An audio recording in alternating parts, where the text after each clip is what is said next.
O Senhor esteja convosco.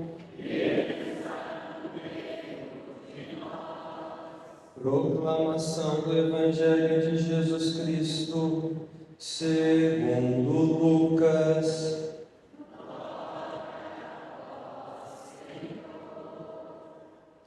Naquele tempo, no 6º mês, o anjo Gabriel foi enviado por Deus a uma cidade da Galiléia chamada Nazaré, a uma virgem prometida em casamento a um homem chamado José. Ele era descendente de Davi e o nome da virgem era Maria.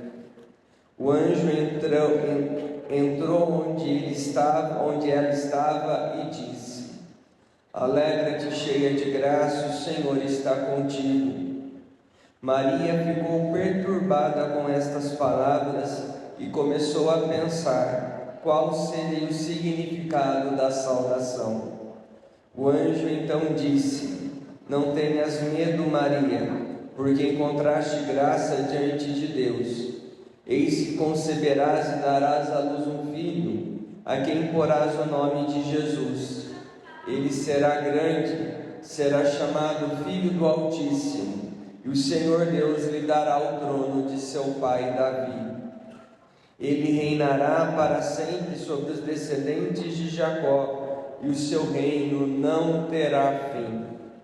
Maria perguntou ao anjo: Como acontecerá isso, se eu não conheço homem algum? O anjo respondeu: O Espírito virá sobre ti, e o poder do Altíssimo te cobrirá com sua sombra. Por isso, o menino que vai nascer será chamado Santo, Filho de Deus. Também Isabel, tua parenta, concebeu um filho na velhice. Este já é o 6º mês daquela que era considerada estéril, porque para Deus nada é impossível. Maria então disse: Eis aqui a serva do Senhor, faça-se em mim segundo a tua palavra. E o anjo retirou-se. Palavra da salvação.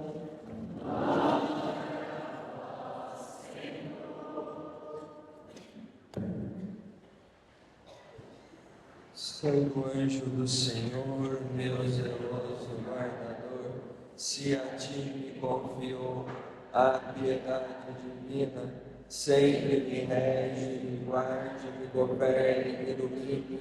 Amém. A cruz sagrada seja a minha luz, não seja o dragão meu guia. Retira-te, Satanás, nunca me aconselhe coisas vãs. É mal que tu me ofereces, bebe tu mesmo do teu veneno. Levanta-se Deus, intercedendo a bem-aventurada, sempre Virgem Maria, São Miguel Arcanjo e toda a milícia celeste. Que sejam dispersos teus inimigos e fujam todos quantos nos odeiam. Em nome do Pai, do Filho e do Espírito Santo. Amém. Meus queridos e estimados filhos e filhas, estamos celebrando o 2º domingo do tempo do Advento, que é o tempo que a Igreja proporciona a nós fiéis, por um lado, celebrar o nascimento de Jesus, a encarnação do Verbo, mas também celebrar a nossa expectativa, porque Jesus virá uma segunda vez e aí então instaurará de uma vez por todas em plenitude o seu reinado. Mesmo celebrando o 2º domingo do tempo do Advento, quando dia 8 de dezembro, que é o caso deste ano, cai no domingo, e o dia 8 de dezembro é a festa litúrgica da Imaculada Conceição da Bem-aventurada Virgem Maria, então nós colocamos o roxo de lado, usamos os paramentos da cor branca, as leituras são próprias desta solenidade, mas precisa ficar claro: estamos no tempo do Advento e a solenidade da Imaculada Conceição da Bem-aventurada Virgem Maria está subordinada à celebração do tempo do Advento, do domingo do tempo do Advento que nós estamos celebrando. E esta solenidade só dá espaço realmente porque está unida com a celebração do nascimento de Jesus.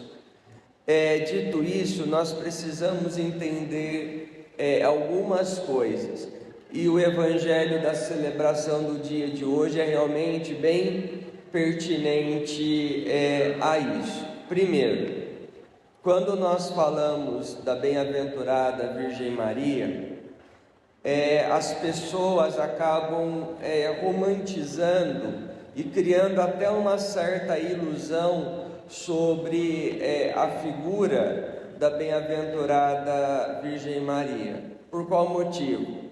É que as pessoas pensam que Maria foi escolhida por Deus para a missão de gerar o Filho de Deus.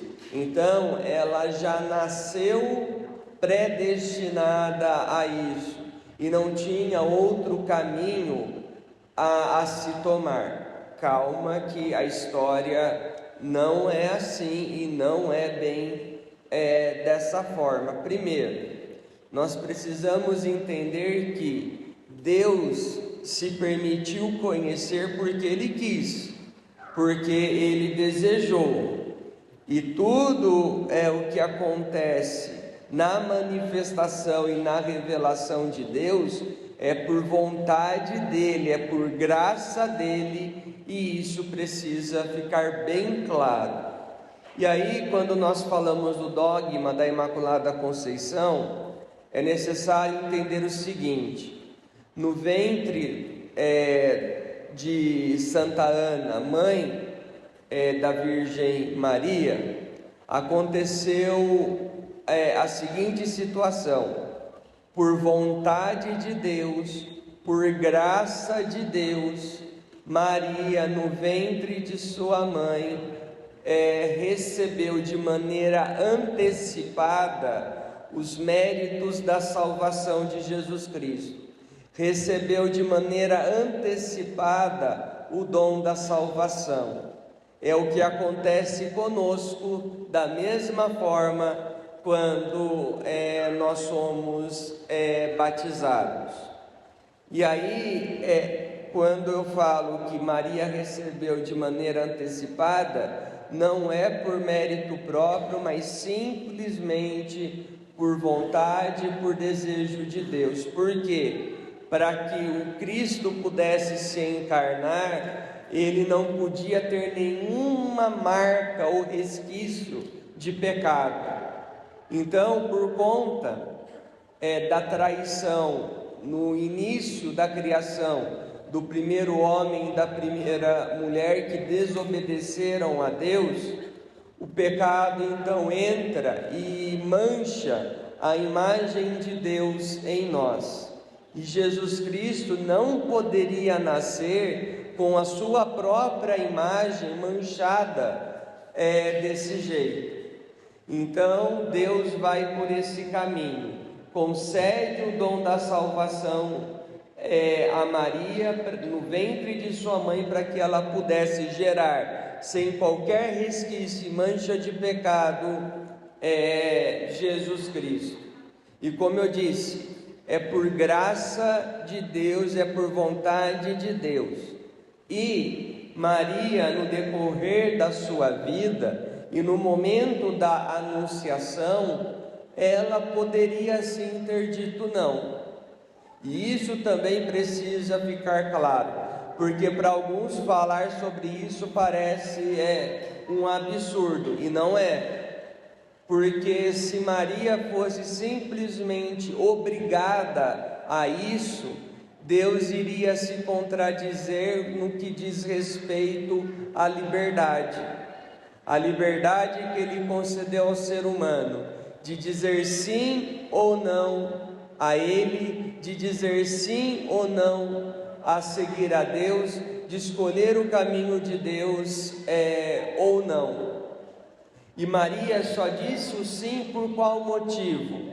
Porque provavelmente desde criança, pela fé de seus pais, Maria foi educada a rezar, foi educada a meditar a palavra de Deus, foi educada a seguir os preceitos da fé judaica e provavelmente até mesmo as peregrinações ao templo de Jerusalém.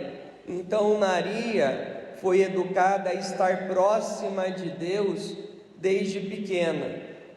E aí, por conta dessa relação com Deus, aí sim ela escolhe confiar e acreditar na missão e nos desígnios de Deus a ela.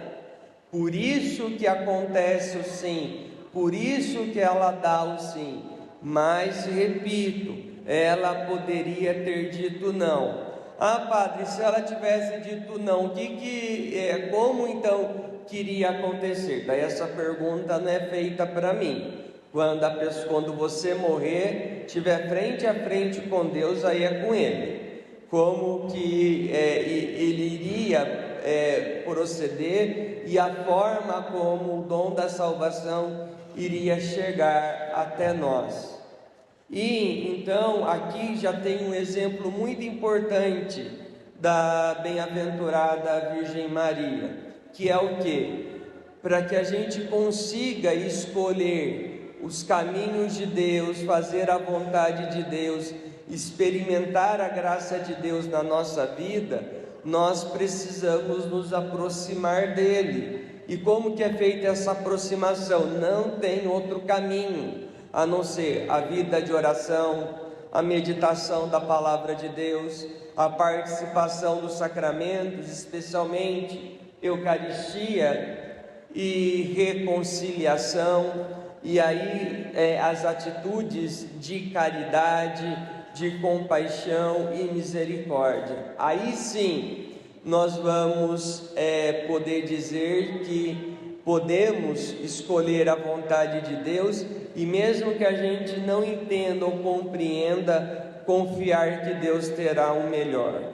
Tanto que no Evangelho, no meio dele, quando Maria questiona o anjo, como vai acontecer de eu ser mãe, sendo que até então eu não me deitei com homem algum, sendo que até então não sou casada, não estou ainda casada com José, eu poderia ser também com qualquer outro homem. E isso é um questionamento, isso é uma dúvida e questionamento que nós também podemos fazer a Deus durante a nossa vida. Mas a diferença é que Maria, ela não parou na dúvida, mas, repito, confiou e acreditou em Deus, que Deus teria realmente uma missão muito bonita a ela, mesmo que ela não compreendesse tudo o que iria acontecer com ela, o que poderia acontecer com ela. E nós precisamos aprender também e seguir o mesmo exemplo. Mesmo que a gente não entenda ou compreenda a vontade de Deus, é confiar que Deus terá o melhor. E nós fingimos, muitas vezes, que confiamos em Deus. Como assim fingimos? Até falamos para Deus: olha, Senhor, tem essa situação, me indique o caminho que eu devo tomar. Nós até falamos isso, o problema é o que vem depois, mas eu gostaria que fosse dessa forma, mas eu gostaria que fosse assim. Então me desculpe, não é confiança em Deus, é fingir que confiamos em Deus para ter as coisas do nosso jeito. E muitas vezes querer as coisas do nosso jeito é não seguir a vontade de Deus ou não desejar seguir os caminhos que Deus gostaria que nós seguíssemos. E nessa ideia da liberdade de Maria, também a nós. É que tem hora que eu acho engraçado as pessoas falando, não, porque tinha que ser assim, porque era para acontecer dessa forma. Não tinha outro caminho, não tinha outra escolha. Mentira! Deixe de ser mentiroso e deixe de ser mentirosa. Tinha outro caminho sim, tinha outra escolha sim, mas nós escolhemos mal. Nós infelizmente preferimos escolher um caminho que por ora pode ser fácil, mas só que não é o caminho de Deus. Então precisamos realmente ser sinceros, para que a graça de Deus possa acontecer e até mesmo o arrependimento, e pedir a Deus a graça de escolher o melhor. Por que eu falo isso? Porque quando nós escolhemos mal, mais cedo ou mais tarde, gente, a conta chega. Mais cedo ou mais tarde, o fruto mal plantado nós vamos ter que colher. E aí quando nós colhemos, aí é o fim do mundo. Olha como Deus é ruim. Olha o que Deus permitiu que acontecesse na minha vida. Olha só como Deus se esqueceu de mim. Olha só como Deus ama mais os outros do que a mim. E aí a ladainha ainda vai longe. É mentira. É mentira. Deus se importa conosco, Deus quer o nosso bem, mas nós precisamos aprender a plantar certo para poder colher frutos bons. E não ficar como vitimismo, como coitadinhos, quando o fruto mal vem por conta da nossa irresponsabilidade, por conta das nossas más decisões. E aqui no Evangelho também tem outro detalhe importante, que é sobre a gravidez de Isabel.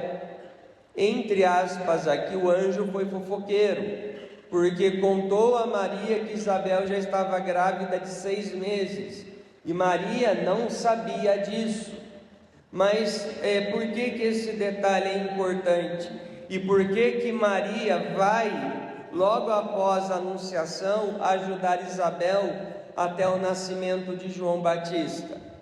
Isabel e Zacarias eram casados, Zacarias era sacerdote.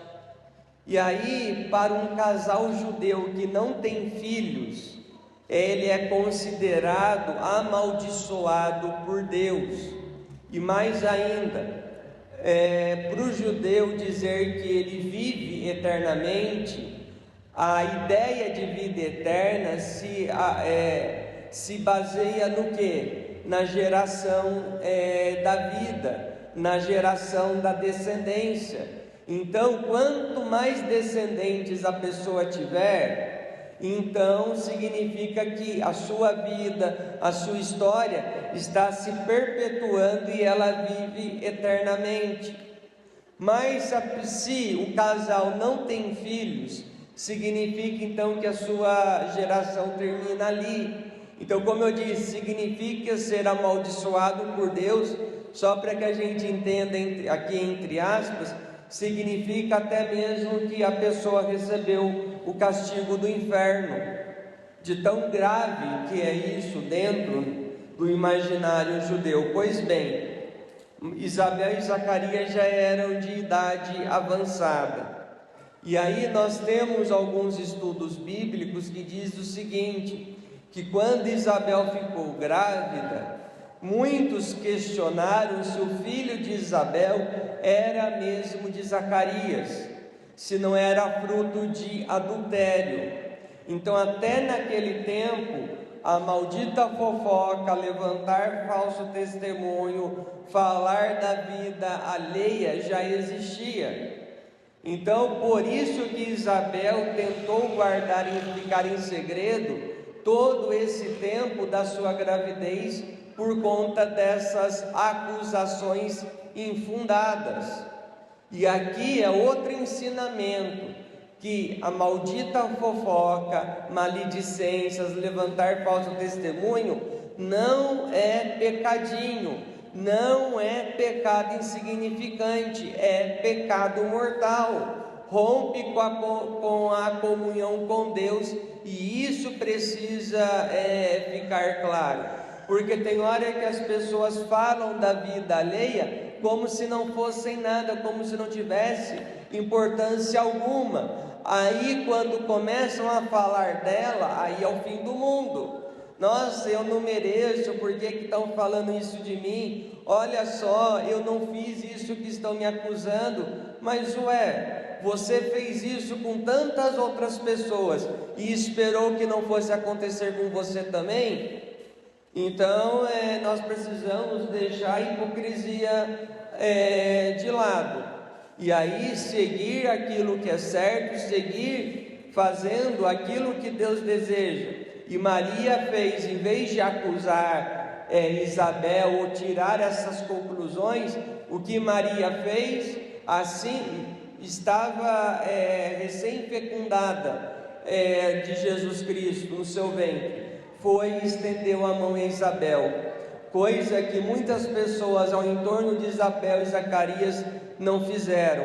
A sua prima teve que sair da sua casa e ir visitar Isabel para poder cuidar de Isabel, ajudar e estender a mão, até mesmo para poder Isabel entender que o filho dela e de Zacarias teria uma missão muito importante, que nós bem sabemos que foi preparar o caminho de seu primo Jesus Cristo. Então, celebrando a Imaculada Conceição da Virgem Maria, que nós possamos nos aproximar cada vez mais de Deus, que nós possamos aprender a escolher e confiar que Deus sempre terá o melhor, e pelo exemplo da Virgem Mãe de Deus também, a capacidade de estender a mão em vez de julgar, condenar, fazer fofoca e levantar falso testemunho, porque esses tipos de atitudes são demoníacas e nos afastam cada vez mais da graça de Deus, se não tomarmos cuidado. Que a nossa conversão de fato seja sincera e que possamos continuar a preparar a manjedoura do nosso coração para poder acolher o menino Deus que vem, que vamos celebrar o seu nascimento daqui algumas semanas.